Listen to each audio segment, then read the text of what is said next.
आप सब लोगों को गोपाल राजू का नमन। देखिए, पितृपक्ष कब से शुरू हो रहे हैं। सब लोग, बहुत सारे ऐसे लोग हैं जो पितृजनों की कृपा पाना चाहते हैं।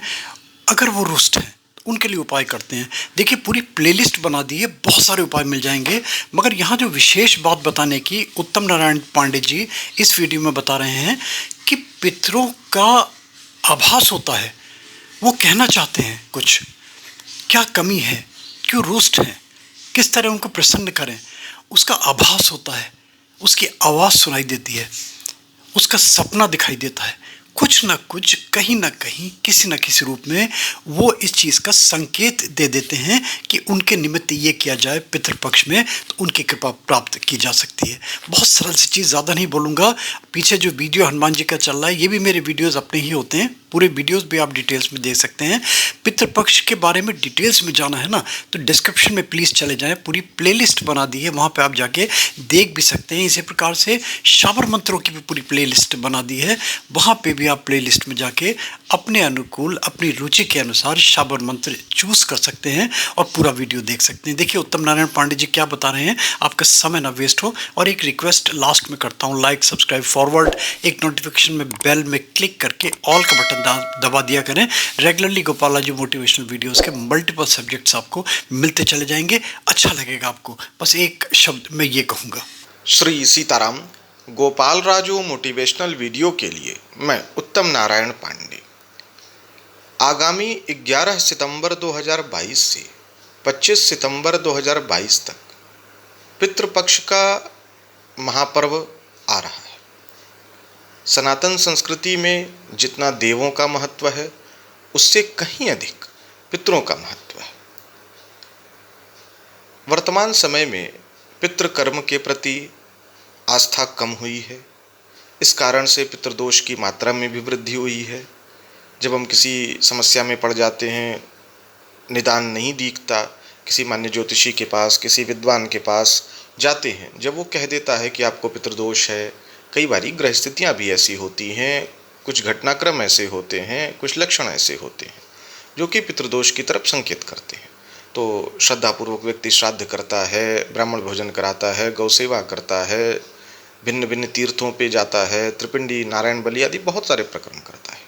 लेकिन कई बार ऐसा भी होता है कि इन सारे प्रक्रमों के बाद भी वैसा लाभ नहीं हो पाता जैसे लाभ की आशा व्यक्ति करता है। कारण बहुत सारे हो सकते हैं, सामग्री की अशुद्धता, धन की अशुद्धता, पूर्ण विधि विधान का अभाव, बहुत सारे हो सकते हैं। तो ऐसी स्थिति में कोई क्या करे कि सारे प्रक्रम कर लेने के बाद भी अगर लाभ नहीं हो रहा, तो ऐसी स्थिति में सबसे अच्छा हो सकता है कि आपके कुलगोत्र वंश के ही वो पितृ जो अतृप्त हैं, परेशान हैं और जिनके कारण आप परेशान हैं, उनसे मार्गदर्शन लिया जाए कि आखिर बात क्या है। अब आपको थोड़ा आश्चर्य लग सकता है कि क्या वो मार्गदर्शन कर सकते हैं, जबकि ये सत्य तथ्य है कि श्रद्धापूर्वक अगर उनको पुकारा जाए तो वो निसंदेह मार्गदर्शन करते हैं। शाबर मंत्रों के अंतर्गत एक विधान है जिसको अगर श्रद्धापूर्वक किया जाए तो पितृ आपको मार्गदर्शन करते हैं कि उनके लिए कैसे करें, क्या करें जिससे वो तृप्त हो जाएंगे। करना क्या है, किसी भी शुभ दिन अगर आप इसी पितृपक्ष के दिनों में करना चाहें तो अत्युत्तम, पहले दिन से प्रारंभ कर दें और 15 दिनों तक करें, या अन्यथा किसी भी अमावस्या के दिन से इसको प्रारंभ कर लें। इसके कई सारे प्रक्रम हैं, लेकिन एक सरल विधान मैं आपको बता रहा हूँ। सबसे अच्छा हो इस प्रयोग को किसी हनुमान जी के मंदिर में करें। हाँ, इस बात का जरूर ध्यान रखना है कि इस प्रयोग को घर में नहीं करना है। अगर आपके पास ऐसी कोई सुविधा नहीं हो रही कि कोई मंदिर नहीं मिल रहा, कोई पीपल का पेड़ नहीं मिल रहा, तो फिर इस प्रयोग को ना करें। लेकिन यह घर में नहीं होगा, इतना ध्यान रखना है। तो सबसे अच्छा होगा कोई हनुमान जी का मंदिर चुन लें। इससे आपकी भी सुरक्षा होगी और आपकी मनोकामना भी पूरी हो जाएगी। दोपहर का समय या जो भी समय हो, सबसे अच्छा होता है इसके लिए दोपहर का समय। 11 बजे से 12-1 बजे के बीच में इस मंत्र के जप का सबसे अच्छा समय होता है। तो अगर उस समय आप चुन सकते हैं तो बहुत अच्छा, अन्यथा जब आपके पास समय है, आप एक निश्चित समय पे हनुमान जी के मंदिर जाएं, हनुमान जी को प्रणाम करें और संभव हो सके तो रोज एक फूल ले जाया करें। और अगर वो फूल गुलाब का हो तो बहुत अच्छा, हनुमान जी को चढ़ा दें। और जो मंत्र मैं बताऊंगा उसको रुद्राक्ष की माला से या लाल चंदन की माला से एक माला जप करें। अधिक समय हो तो अधिक भी जप कर सकते हैं। और जब जप कर लें तो हनुमान जी से प्रार्थना करें कि हे हनुमान जी, जो भी मेरे कुल गोत्र वंश के पितृ हैं वो मेरे तक आके अपनी बात कह सकें, ऐसी कृपा कीजिए। पहली तो प्रार्थना ये करिए।